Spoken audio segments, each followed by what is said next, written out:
Mèo ngày xưa đi cô sẽ cái thằng thà cái nó không quan thế lẽ rồi mèo cái nó ta yên mình là gì camera sẽ bên anh delete sẽ mana camera man ở đây số sẽ cái đồng này có cái thà khơi hồ dịch lại nè không ăn đã bột thả ba cái thà ví dụ thả ra ní ở đây cái qua dòng sạc ở đây cái nè ở đây thì không cái qua dòng sạc cái hay nâu cái nhưng mà cái đó chạy lẹ cái đó chạy lên cái mình nè nên là hồ dịch sẽ không ăn cũng mà tầm nát tiền bọc mẹ ở đây tụi nó thì nó tao vậy bà cái đó nó chạy lên này tôi làm số nghe bọc không chạy là cái gì anh số mà đi nó các phi cái tôi không chỉ để tôi cái tôi lại đi xe cái lấy chỗ bữa sáng pan thà đi ada pan tà đi bà ada đây đấy mỗi chỗ cái đó lấy lại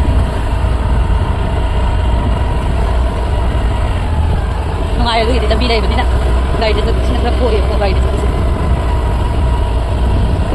nhiều rồi có một cuộc chơi cái mà tiệm của là cái hình con chị sẽ này pan có làm gì nó về lên rồi cái kinh cho nên là caro cái thà đi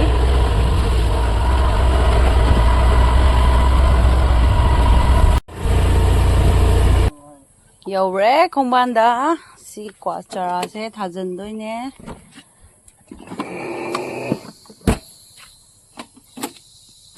xí cái này rồi hay ulake pukri mà pan đã thả rồi nhé bố quả sẽ thật ra view gì na bị lỗi hồi sẽ hiện vậy đi giang na bị thả mà tầm đó đi lỗi xuông rồi hay sẽ nan rồi nè bà hầu gì xuông gì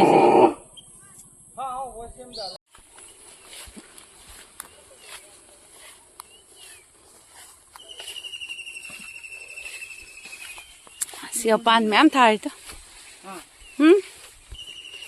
siêu pan mẹ em thay này đi ôi má thìn lấy cái gì nó khu xuông lạc xuông chỉ cà phê chỉ lắm thế này mọi người tàn lẽ sao tàn vào hồ đấy khara pan hoa lìn khara bụi chỉ thả thôi thì bé khai gì đó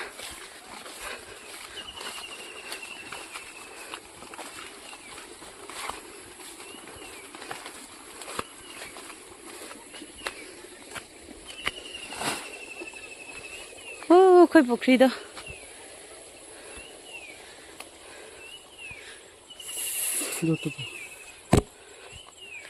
sẽ lấy dòng sọc hay nấu lỗi thả đấy xíu nó qua thả này xí đi cày bò nó không được thả nhưng mà cái nó hay cái nó ngon ama hầu đấy cam churu ama hầu đấy cam churu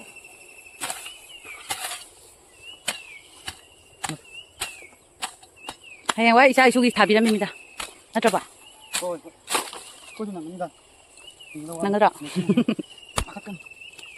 cái thả ní càng con hân là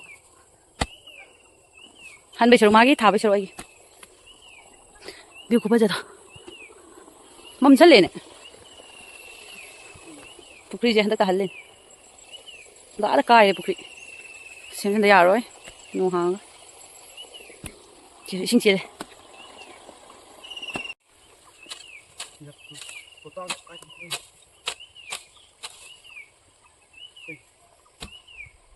tao bút gì vào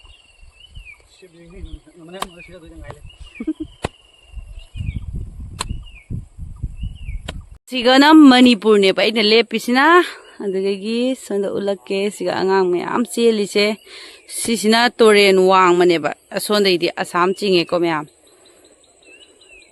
mosum hangak pone mina jiri je Assam na tro na jiri se Manipur ni ko sisina Assam angang me am sane je si Assam ni se Assam che lan thu ki ba toren wang che lan thu pa Assam ni se angang me am sane ta moi sane je asi Assam da ni sane se se aina lepisina Manipur na ising du thamudana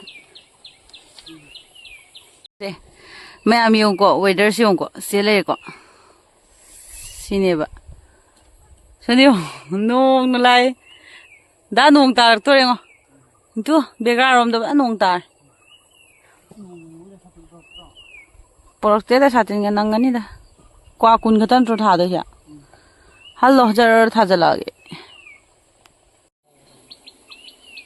Tha ba hogre. Ai hojik pusalani. Ai thang jala ge. Sak udaba nungsiba nangna.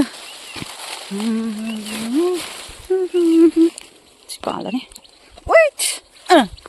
Sak udaba nungsiba. Mandiri ebi thamongo. Sak udaba nungsiba. Nung tarak na han. Nung tarak na han ba khang. Nung lai cho. So nga lam ba su loi mong gre. Thôi tar su khang ing na ba. Tha ba ho gre.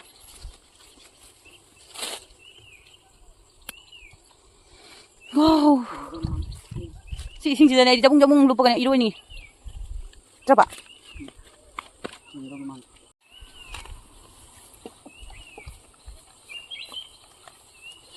Ma'am, si pambi si kayo kang bra. Kang di kami dah habira mo. Si pambi se karino hai bado. Ay di kang dre. Nung maro lam lai. Kung man di tapos na do sinapan niya ko ma'am. Si pan na tane. Si pan thari to. Son to ma'am thani da pan. Si su thai. Ko gi dan to tha asiga tha dre. Ama to ton tha re. Ore uchara ke ko gi pan do. Hojik to nung lai video lo sala ke. Mamuna ma ke lo ra kan ko ma'am. Nung tare ma'am. Loi budi loi do re si to. Loi re tha ba. Si loi re. Tha ba lo sale.